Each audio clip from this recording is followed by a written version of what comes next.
Kembali bersama saya Rinaldi Ibrahim di Ngobrol Bareng Rinaldi.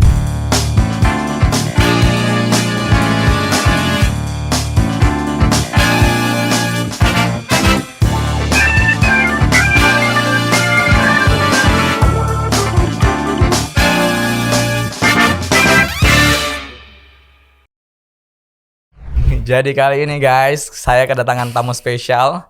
Spesial nggak sih? Ya, spesial banget lah pastinya ya. Yang spesial tuh cuma martabak keju. Oh gitu. Saya biasanya tuh kalau ngundang orang di podcastku gitu atau ngobrol-ngobrol bareng sama Rinaldi, orang-orang yang menginspirasi. Jadi saya pasti bawa sosok yang menginspirasi anak muda di Indonesia. Namanya seberapa kaya sama Christine. Bukan. Sama Chris. Yeay, thank you sudah ngundang main-main di podcast. Apa namanya? Ngobrol bareng Rinaldi. Bareng Rinaldi. Sebenarnya ini gitu yang saya diundang. Oh, iya. Sebelum ini udah ada pertama dan besok ada lagi podcast di tempat lain lagi gitu. Sebagai karena bintang memang tamu. sesibuk itu ya. Enggak juga. Ini kan karena temen doang makanya ada undangan Kan gitu. gue manajer lu. Oh jadi tahu ya? Oh iya. Oke, kalian udah tahu berarti ya saya manajernya Samuel ya. Gimana kabar Samuel? Baik banget. Ini demi podcastnya Inal ya, Ngobrol Bareng Rinaldi dari US ke sini ya. Enggak juga sih. Oh enggak juga. Sebenarnya mau kesini tuh karena main film. Oh gitu. Mau dibahas nih.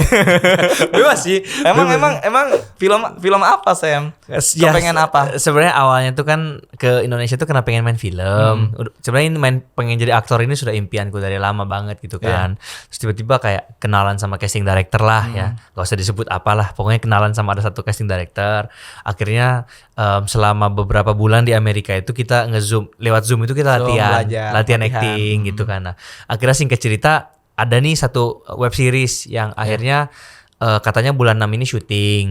Jadi pas udah hari hanyanya ikutlah casting. Aku ikut castingnya online, rekam dari sana kirim ke sini. Katanya udah clock nih perannya kayak gitu. Nah setelah itu ya udah singkat cerita terbanglah ke sini. Walaupun ini aku buka-bukan langsung ya. Bayaran di film tuh sebenarnya untuk kalau peran-peran kayak kita yang kecil tuh murah banget. Iya, murah banget. Tapi siapa itu? Oh enggak tahu, enggak. Tiba-tiba aja pengen gitu. Suaminya. Iya. Pokoknya dibayarnya itu cuma 1 juta per hari gitu kan. Yang dimana sebenarnya dari job yang lainku jauh lebih besar sebenarnya. Tapi bela-belain lah karena memang pengen banget. Impian di situ punya impian banget pengen film. Akhirnya balik lah. Tahu gak sih tiket pesawat dari US balik sini itu 15 juta. 15 juta. Satu kali terbang. PP-nya berarti 30 ya? Ya sekitar situ. Bisa aja lebih mahal karena beli sama saya travel. Enggak ada. Canda. Nah, terus belum lagi kan saya kan aslinya bukan orang Jakarta, Makassar kan. Kita kan berarti harus sewa hotel lagi. Kok sewa sih? Nginap di hotel lagi beberapa hari. Jadi memang pengeluaran gede banget gitu kan. Nah singkat cerita ini akhirnya sampailah di hari hanya harus reading script lah. Nah pas reading script itu kebetulan casting director yang ngajar saya acting itu nggak datang di hari itu. Akhirnya langsung berhadapan dengan sutradara dan asisten sutradara lah pada saat itu kan. Terus pas acting itu aku tuh nggak bisa acting karena actingku ini kayak bener-bener kayak sinetron banget katanya mereka. Coba gimana sih actingnya? Contohnya gimana ya? Gimana? Kayak acting sinetron tuh kayak gini ya. Misalnya nih ya, aku datang ngomong sama kamu gini.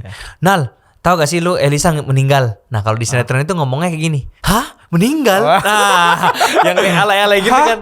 Meninggal? Nah gitu tuh acting sinetron tuh kayak gitu. Actingku kurang lebih kayak gitulah. jadi kayak yang apa ya? Yang acting yang kayak gak bisa natural gitu loh. Sedangkan kalau di film atau di web series ternyata beda ya. Mereka itu mau acting yang kayak gak acting. Bener-bener natural. Ditambah lagi logatku yang kental banget sebenarnya. Kita kan kalau Makassar tuh susah lah untuk hilangin. Dan kamu disuruhnya itu lu gue, bukan? Ya kurang lebih kayak gitu. Jadi agak-agak inilah. Jadi di saat orang-orang ini udah yang profesional nih kan ditanya, kamu film sebelumnya apa? Aku Layangan Putus, aku ini. Pasti tanya, kamu apa? Gak pernah pak, ini saya pertama kali gitu kan. Dia kok bisa lolos casting gitu. Bener pasti tes, orang-orang udah saling main sama lawan mainnya gitu. Aku tuh masih diajarin cara baca skrip tuh gimana. Dan lama banget. Pas baru kan skripnya panjang tuh. Pas sampai bawah disuruh ulang dari depan lagi, di atas udah lupa lagi gimana. Akhirnya singkat cerita kayak casting director ini kayak marah gitu. Bukan casting director, sorry. Asisten sutradara ini kayak rada kayak kesel gitu lah, kayak wah ini orang kok nggak siap sama sekali gitu loh. Nah singkat cerita pas sampai rumah, saya tuh di rumah latihan lagi terus ngomongnya gimana apa sampai buat grup sama teman-teman apa namanya yang sesama aktor ini dan bilang itu kayak pokoknya nanti kita latihannya bareng ya sampai segitunya. Terus yang tadinya hotelku tuh di Jakarta Barat, ku pindahin ke Jakarta Selatan biar lebih dekat sama studio, bisa setiap hari ke sana latihan dan lain sebagainya. Tapi tahu-taunya besoknya tuh dapat telepon, dibilangnya saya maaf banget, kamu harus diganti. Oke. Dan itulah maksudnya ya hidup gak ada yang tahu lah ya. Dan gimana perasaan lu waktu itu? Hancur sih, bener-bener kayak sampai nangis sih. Soalnya ini kayak impianku selama ini dan apa ya kayak hilang aja gitu. Dan semua teman-temanku yang di US tuh taunya aku balik ke Indonesia ini untuk main film. Papa mamaku juga taunya gitu. Dan schedule-nya tuh sebenarnya rada berantakan ya. Karena setiap kali tanya kapan nih jadwal reading, nggak bisa di-decide nih. Jadi akhirnya selama seminggu di Jakarta tuh kacau semua scheduleku. Ku kosongin khusus untuk film ini aja gitu loh. Dan ujung-ujungnya diganti gitu. Dan pas diganti sih tiba-tiba dari sisinya mereka juga nggak ada sama sekali ngasih kesempatan untuk saya menjelaskan gitu loh.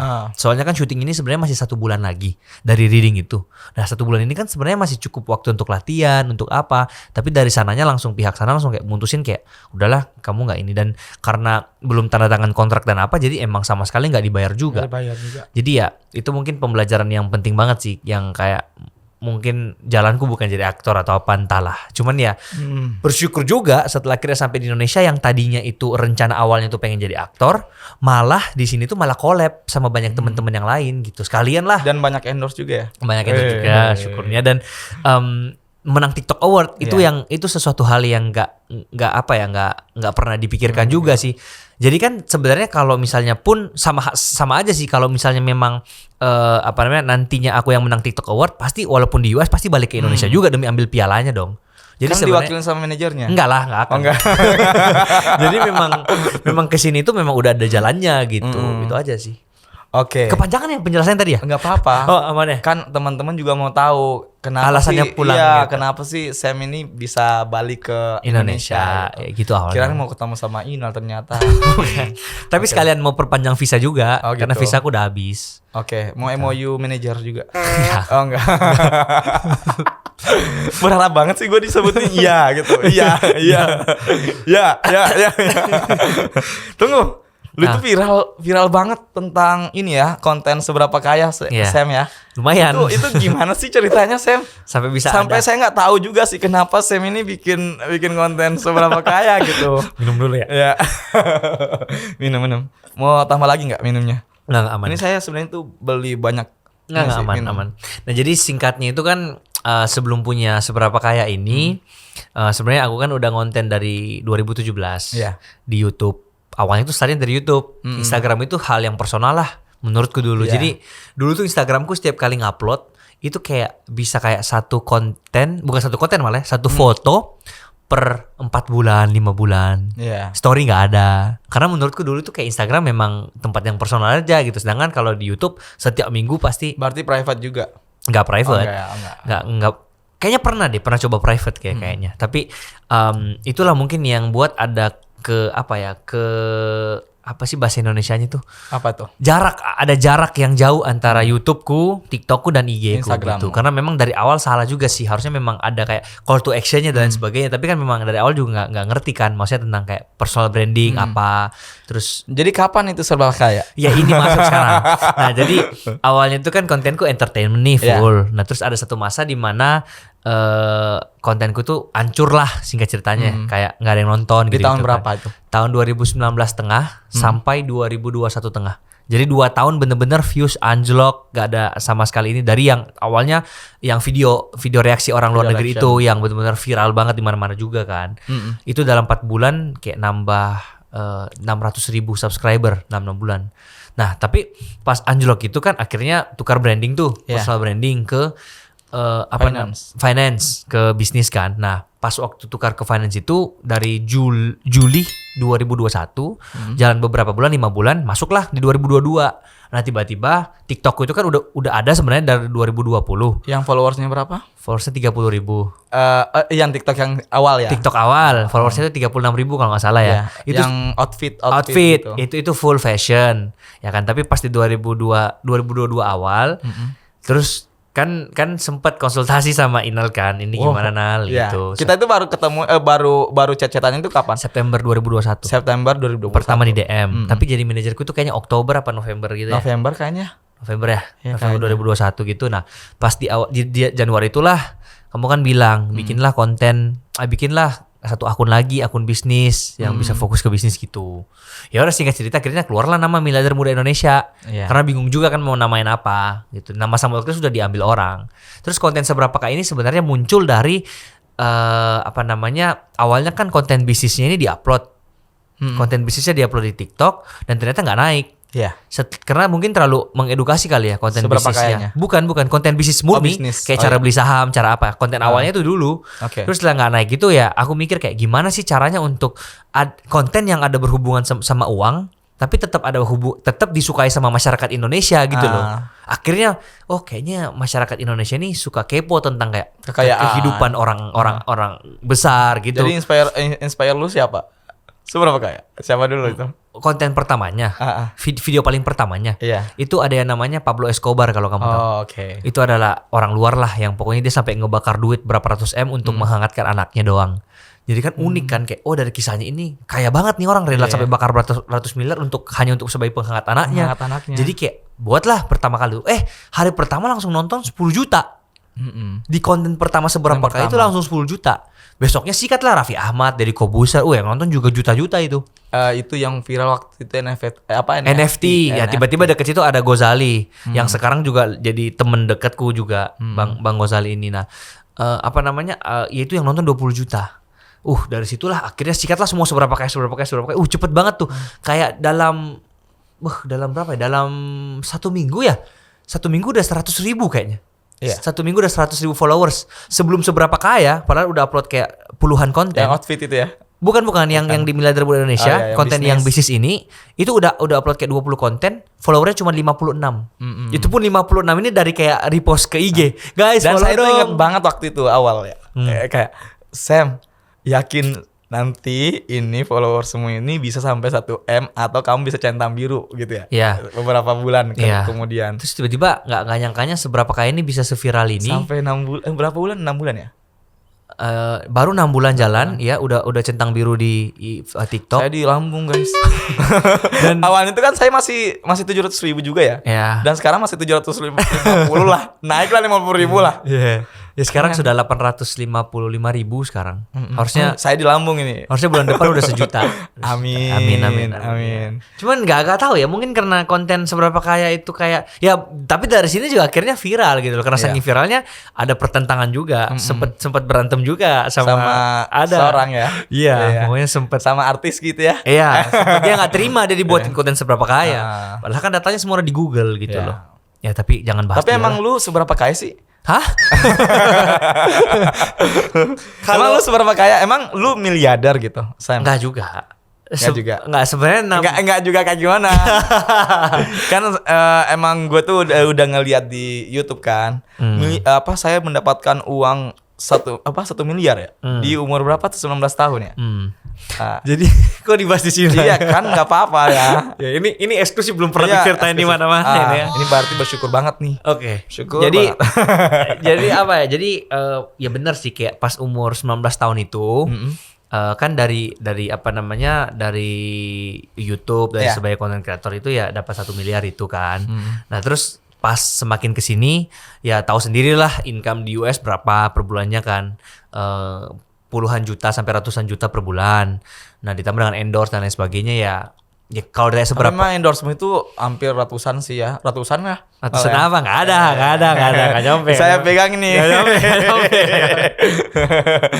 Ya pokoknya ya bersyukur lah bisa ada di titik sekarang gitu aja sih. Cuman kalau masalah namanya kenapa miliarder muda Indonesia, mungkin banyak yang di sini nggak tahu juga ya. Mungkin dipikirnya kayak ini yang ngomong miliarder nih. Iya. Ya kan, tapi bukan itu Tapi sebenarnya. emang niatnya apa? Ya niatnya itu biar orang yang nonton kontenku itu suatu saat nanti semua jadi miliarder muda. Walaupun memang dari konten seberapa kaya ini banyak juga yang komen kayak ini tuh menginspirasi banget loh. Ya. Dari dengan fakta-fakta seberapa kaya ini akhirnya kita jadi lebih semangat lagi untuk ini. Untuk bisa kaya. Untuk bisa kaya gitu. Jadi memang sesuai lah dengan memang target awal tuh apa. Makanya podcastku juga miliarder muda podcast gitu biar orang yang nonton. Dan ada satu segmen juga di dalam channelku tuh yang namanya miliarder muda. Itu kayak bahas cara untuk investasi saham gimana dan lain sebagainya. Tujuannya itu aja sebenarnya. Oke. Kan kamu ngobrolnya itu tentang tentang sesuatu penghasilan gitu di YouTube itu di umur 19 tahun dapat 1 M ya. Ya, Berarti sekarang berapa umurmu? 22. 22 tahun. Ya. Tapi udah miliarder banget. Ya udah. Nanti punya rumah. Aduh. Sumpah rumahnya juga. Wah, kalau di Makassar itu impian banget semua orang gitu. Gue juga kepengen sih di situ ya. Saya nanti sampingan ya, berarti. Ya, boleh ya. Di sentral. Udah podcastnya ya? Udah, saya boleh pulang kayak Belum. Boleh gak sih cerita yang itu? Apa? Emang kamu itu kepengen punya impian, maksudnya rumahnya itu seperti apa sih, Sam? Pengennya punya rumah yang besar banget sih, yang kayak apa ya, yang 20 M. Enggak. Pengennya tuh yang pengennya tuh yang bisa ada semua fasilitas tuh di dalam. Jadi, ada gym, ya, kolam renang, ya, lift. Ya. Oh. Jadi kalau sekarang lagi pembangunan. Ya. Oh gitu, beneran. 2025. Ini saya cuma bercanda tapi beneran. 2025 jadi. Oh, oke. Ya. Jadi sebenarnya pengen. Coba cerita dong. Iya, pengennya tuh rumah yang serba ada lah. Maksudnya pas kita masuk itu kayak nggak pengen keluar karena di situ ada semua gitu. Pengennya punya minibar, punya mini bioskop. Jadi kalau nonton Netflix itu bukan pakai laptop lagi, tapi di bioskopnya rumah lu. Ya. Terus kursinya itu pengennya yang kursi pijat. Oke. Jadi tahu kan yang kursi pijat kan? Nah itu pengennya kayak gitu-gitu. Oh gitu. Punya garasi yang muat 6 mobil. Oke. Tapi itu dari investasi bodong atau gimana? Enggak dong. Ya adalah ya, pokoknya gitulah. Gitulah ya. Ya. Tapi dari tabungan juga ya. Gitu-gitu. Kok luar biasa sih di umur 22 tahun loh. Gua aja tuh 24 tahun ya masih berjuang banget sih sampai ya amin lah gitu bisa dapetin juga ini gitu. Ini berani ngomong kayak gini soalnya udah bayar pajak juga Iya kan, ya? Sudah 2 kali loh saya bayar pajak di US sama di Indonesia lagi. Gimana ceritanya itu? Kenapa kamu bisa 2 kali bayar pajak? Ya soalnya kan kerja di sana udah pasti dipotong dong. Oke. Penghasilanku di sana tuh di atas 500 juta per tahun pastinya. Di Indonesia tuh 30%, tahu gak? Karena statusku tuh sebagai pegawai, bukan sebagai business owner. Jadi dipotong di sana berapa persen? Di situ dipotong 22%. Di sini 30 lagi. Enggak, jadi selisihnya. Oh, selisihnya. Jadi kan belum bayar 8%-nya nih. 8%-nya kita bayarkan ke Indonesia. Oke, boleh gak sih donasiin ke saya gitu 300 juta? Terus ditambah lagi penghasilanku yang di Indonesia dipajakin lagi tuh. Oh gitu. Jadi bayarnya 2 kali. Kalau bayarnya orang lain 2 kali tapi tambahan aja selisihnya sampai selisih, 30%. tapi kan penghasilanku juga di sini ada. Oh iya ya. Dari endorse, berarti bayar dari lagi mana, 30%-nya. Nggak sampai, kan sampai. bisa dipotong-potong dulu apa. Oh gitu lah. ya. Kalau gitu ya. Benar. Kan harus bayar gaji pegawai, bayar apa. Iya, Jadi benar. nggak langsung. Benar. Timku juga kayak gitu soalnya. Oh iya, banyak kan. Jadi Iya. pengeluaran dulu apa. Kalau Harus pegawai kan dibayar mereka nggak ngerti. Kalau pegawai itu mereka nggak mau tahu gitu loh. Dianggap kita tuh nggak ada pengeluaran. Betul. Jadi dari penghasilan digaji langsung dipotong. Padahal kan biaya hidup juga mahal di sana, 40 juta per bulan. 40 juta per bulan. Apartemen di situ tuh 1 bulan 15 juta. Wow. Makan sekitar ya sekali makan di restoran gitu ya. Paling Jadi nganggap uang 40 juta itu biasa aja gitu ya. kecil jadinya. Kecil ya. Ya, jadi anggaplah penghasilanku situ anggaplah 90 juta misalnya nih. Dipotong 40 juta. Iya. Belum pajaknya. Jadi sisa-sisa juga ya sebenarnya lebih gede penghasilanku di Indo. Oh gitu. Iya, cuman kan endorse-nya juga enggak lah. ratusan. Enggak. Woi, habis ini orang pajak nih beneran. Sampai yang pegang. Kan lu udah bayar pajak, Sam. Ya, Jadi enak lah kalau kita ngobrolin tentang Ya. seberapa kaya Samuel Chris. Tunggu, ini saya juga kepo nih. Kenapa sih kamu mau ke luar negeri? Saya aja cita-citanya tuh mau ke Jakarta.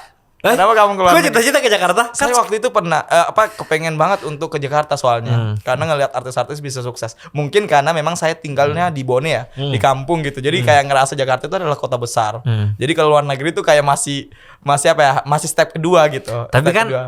udah dari pertukaran pelajar udah Iya, ke itu ini. mungkin bisa mewujudkan impiannya ke Impian. luar negeri kan, ke luar negeri. Tapi gimana sih perjalanan kamu itu kok bisa gitu ke luar negeri, Sam? Gini, awalnya tuh gini ya. Omku, Kamu, berarti kakaknya mamaku ya. Mamaku cuma dua bersaudara. oke, Mamaku sama kakaknya. oke. Nah, kakaknya ini itu udah tinggal di sana, udah di Amerika. Jadi pas dia kuliah, dia ke Amerika, dia tinggal di sana. Kuliah di sana, kerja di sana, nikah sama orang sana. Akhirnya dia buang warga negara Indonesianya dan sampai sekarang di sana udah Di kota yang sama dengan kamu. Ya, di kota Seattle. Ya, betul. Dia itu udah kayak 20 tahun, 30 tahun di Amerika. Kurang lebih kayak gitu. Nah, setelah aku ngelihat ada nih omku nih di sana. Ya. Aku tuh jadi kayak terinspirasi gitu loh sama dia. Dia kayak jadi kayak Karena kenapa? nggak tahu ya kayak ngelihat dia tinggal di sana tuh enak gitu kan. Soalnya kan di kepalaku ini nggak pernah terlintas pengen jadi content creator. Bener-bener sama sekali nggak ada. Pengennya tuh dari kecil itu ya cuman kerja kantoran, kalau nggak jadi pebisnis mungkin. Dan dari dulu tuh kalau ditanya orang pengen jadi apa, itu jawabanku cuma dua, pilot sama astronot. Pilot sama astronot. Iya, itu cita-citaku dari kecil sebenarnya. Oke. Tapi ya lihatlah sekarang diriku beda kan. Dan ternyata kamu jadi Content creator. seberapa kaya sama Iya. aku? Tapi hidupku ini lumayan aneh sebenarnya. Nah. Iya. Hobiku tuh di musik, makanya sempat buat 2 lagu. Oh, Punya lagu sendiri aku. nyanyi dong. Jangan dong di Oh, sini gitu. ya. Oke. Nah, hobi musik, Ya. ya kan. Enggak punya dua- sedikit aja lagu kamu gitu, Apa sih? Sam. Jangan Oke, dulu lah. lanjut. Terus yang kedua itu kerjanya digital marketing di sana di Oke. US sekarang nih. Tapi kerjaan sampingannya content creator. Kreator. Terus punya bisnis juga. Jadi sebenarnya nggak gara nyambung-nyambungnya nih. Terus Suksesaja.com. ya, terus kuliah jurusannya apa? Informatics coding. Ya. Bayangin. Jadi emang gak ada hubungannya sama sekali dari tadi ini. Tunggu, emang- pertanyaanku, kamu memulai bikin konten itu 2017. Kenapa Ya. kepikiran itu bikin Oke, konten gitu? Oke. Nah, terus tiba-tiba adikku yang paling kecil yang si Josh itu, Heeh. yang pokoknya paling kecil lah. Dia waktu itu masih umur 7. Iya. Dia datang ke aku tuh. Dia bilang, "Kok boleh nggak aku bikin konten di channelmu?" Terus dalam hatiku nih bocil ngapain datang-datang, terus dia kayak maksa gitu loh, kayak mau gitu kan. Terus kayak ya udahlah kalau gitu. Karena semua hal yang aku mau tuh bisa aku punya, jadinya tuh mentalku tuh bukan mental yang kayak royal. Iya. Bahkan mental lebih hemat sebenarnya, apalagi udah kenal dunia investasi. Itu duit di bangku itu nggak pernah lewat dari 10 juta. Sampai akhirnya ada satu masa aku harus di-set untuk pecat satu mereka. Walaupun berat banget aku mecatnya waktu itu. Cuman sekarang dia udah aku tarik kembali soalnya udah bisa bayar lagi. Karena udah bareng seminal ya? Hah? Udah bareng seminal loh. Udah bareng sama ini. Canda. Lancar semuanya. Lancar semuanya. Kayaknya kamu pengen pesugihan ya? Oh gitu ya. Oh iya. Gitu lah.